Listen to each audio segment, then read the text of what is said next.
खबर गाजीपुर जनपद से, जहां सुप्रसिद्ध हथियारा मठ जो बेसो नदी के तट पर स्थित है, वहां पूज्यपात गुरुदेव भगवान के सानिध्य में चातुर्मास का व्रत चल रहा है। काशी के प्रकांड विद्वानों द्वारा यह पुण्य कार्य किया जा रहा है। आज भाद्रपत्र की अमावस्या के दिन काशी तथा दिल्ली से आए हुए संत महाराज दर्शन पूजन के लिए सिद्धपीठ पर विराजमान थे। सनातन धर्म की चर्चा के बाद महाराज श्री से जानने की कोशिश की कि उच्च न्यायालय इलाहाबाद के द्वारा एक टिप्पणी पारित की गई, जिसमें यह स्पष्ट उल्लेख है कि गौ माता को राष्ट्रीय पशु घोषित किया जाए।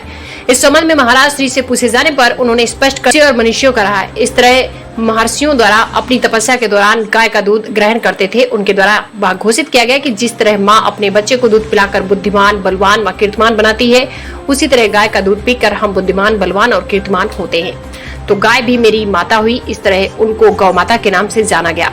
यहाँ तक कि भगवान श्री कृष्ण द्वारा भी गाय को मैया कह के पुकारा गया है। तदुपरांत इस देश पर मुस्लिम शासक हुआ करते थे, उनके द्वारा भी गाय की हिंसा पर प्रतिबंध लगाया गया था।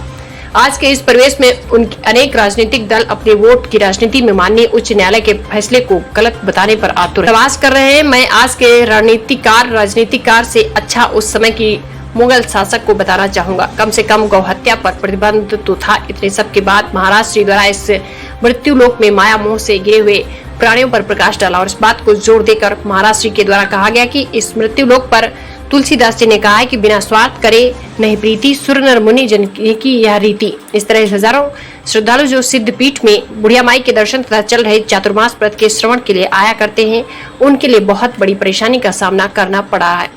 दूसरी बेसो नदी पुल के अगल बगल जो गड्ढे बने हैं, वह भारी दुर्घटना को न्योता देने का काम कर रहे हैं।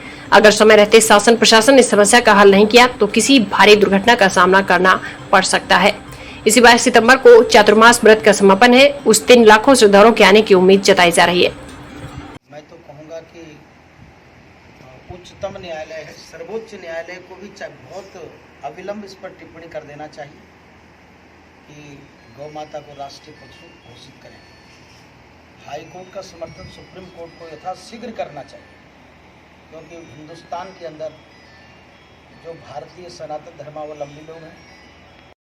जी गुरु जी, ऐसा लोग बताते हैं कि जो कर्मकांड है उसके साथ साइंस भी कुछ जुड़ी हुई है। जैसे हम कह लेते हैं कि जैसे मान लीजिए कि सूर्य भगवान को अगर हम जल देते हैं तो जल जब इस तरह से देते हैं, जल गिरता है, लेटेंट हीट करते हैं, वो उत्पन्न होती है। तो एक तो वो हुआ कि आदमी को जल देने से गुप्त उष्मा मिली, और दूसरा ये हुआ कि भगवान को जल अर्पण किए, उसका लाभ उनको मिला। इसमें गुरु जी आप ये साइंस के विषय में क्या कहेंगे? देखिए, साइंस भी अपने में काफ़ी मान्यता प्राप्त है। भगवान कृष्ण ने गीता में कहा कि ज्ञान और विज्ञान दो चीज़ें हैं। जो जिसको आप साइंस कह रहे हैं उसे हम विज्ञान कहते हैं जी। आप भी उसको विज्ञान कहते हैं। साइंस का हिंदी अर्थ विज्ञान। तो भगवान कृष्ण ने कहा कि दोनों चीज़ें मान्यता प्राप्त हैं, ज्ञान भी और विज्ञान भी।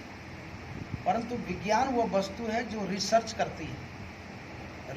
रिस शब्द लगने के बाद सर्च बोलते हैं, तो यानी पुनः खोज, यानी पहले दबी हुई दफन की हुई चीज़ को निकालना, यानी इस जगत की सत्ता को खोजना जो पहले से था। और ज्ञान वह तत्व है जो इस दुनिया के आविष्कार करने वाले को तक पहुंचाता है, जो स्वयं की आत्मा का बोध कराता है, जो सर्वज्ञता प्रदान करता है। इसलिए विज्ञान से बढ़कर के ज्ञान है, और ज्ञान का छोटा भाई विज्ञान है। विज्ञान भौतिकता से जुड़ा हुआ है, रसायन से जुड़ा हुआ है, न्यूट्रॉन, प्रोटॉन और इलेक्ट्रॉन से जुड़ा हुआ है। परंतु जो ज्ञान है वो आत्मा से जुड़ा हुआ है। आत्मा अजर और अमर है। भौतिकता मर जाती है, आध्यात्मिकता मरती नहीं है।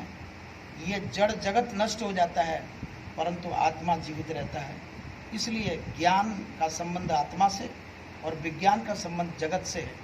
तो आप उस पर समीक्षात्मक अध्ययन करके देखेंगे कि ज़्यादा बहुमूल्य क्या है।